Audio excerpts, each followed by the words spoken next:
کرم تیرا کرم۔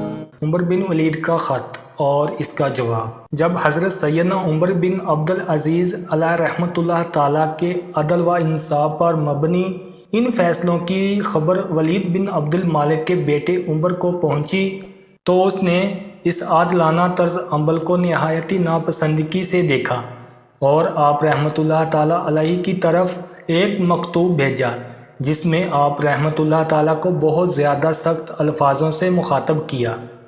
چنانچہ اس نے لکھا، اے عمر بن عبدالعزیز، تم نے اپنے سے پہلے تمام خلفاء پر عیب لگایا ہے اور تم حد سے تجاوز کر گئے ہو۔ تم نے بعض و عناد کی وجہ سے اپنے پیش راؤں کے طریقوں کو چھوڑ دیا ہے اور ان کے خلاف چل رہے ہو۔ تم نے قریش اور اس کی اولاد کی میراث کو جبرہ بیت المال میں داخل کر کے اللہ تعالیٰ کی نافرمانی کی ہے اور قطع رحمی سے کام لیا ہے۔ اے عمر بن عبدالعزیز، اللہ تعالیٰ سے ڈرو اور تم اس بات کا خیال کرو کہ تم ظلم و زیادتی سے کام لے رہے ہو۔ اے عمر بن عبدالعزیز، ابھی تمہارے پاؤں صحیح طور پر تخت خلافت پر جمے بھی نہیں اور تم نے ایسے سخت فیصلے کرنا شروع کر دیے ہیں۔ تم اللہ تعالیٰ کی نگاہ میں ہو جو بہت جبار و قہار ہے۔ جب حضرت سیدنا عمر بن عبدالعزیز رحمۃ اللہ تعالیٰ کو اس کا یہ خط ملا تو اگرچہ آپ رحمۃ اللہ تعالیٰ سراپا حلب تھے تاہم اس معاملے میں کوئی نرمی نہیں کی بلکہ اسی کے انداز میں عدل و انصاف اور جرأت ایمانی سے بھرپور جوابی خط روانہ کیا جس کا مضمون کچھ اس طرح تھا۔ بسم اللہ الرحمن الرحیم۔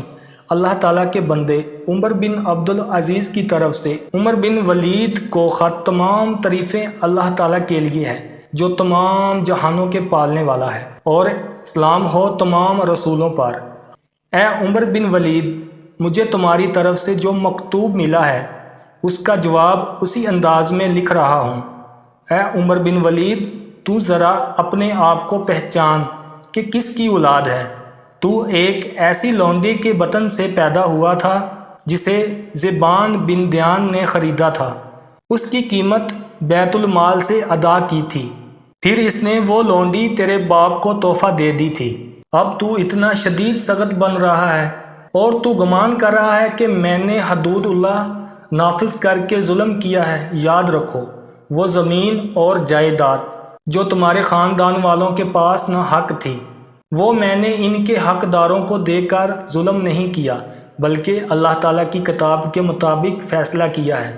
ظالم تو وہ شخص ہے جس نے اللہ تعالیٰ کے احکام کا لحاظ نہ رکھا اور جس نے ایسے لوگوں کو گورنر اور بلند حکومتی عہدے دیے جو صرف اپنے اہل خانہ اور اپنی اولاد کا بھلا چاہتے تھے اور مسلمانوں کی مشکلات اور ان کے حقوق سے انہیں کوئی غرض نہ تھی اور وہ اپنی مرضی سے فیصلے کرتے تھے۔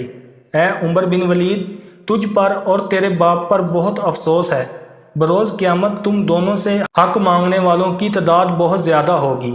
اس دن لوگ تم سے اپنے حقوق کا مطالبہ کریں گے، اور مجھ سے زیادہ تو ظالم حجاج بن یوسف تھا جس نے نہ حق خون بہایا اور مال حرام پر قبضہ کیا، اور مجھ سے زیادہ ظالم و نافرمان تو وہ شخص تھا جس نے اللہ تعالیٰ کی حدود قائم کرنے کے لیے کرہ بن شریک جیسے شخص مصر کا گورنر مقرر کیا، حالانکہ وہ نرا جاہل تھا۔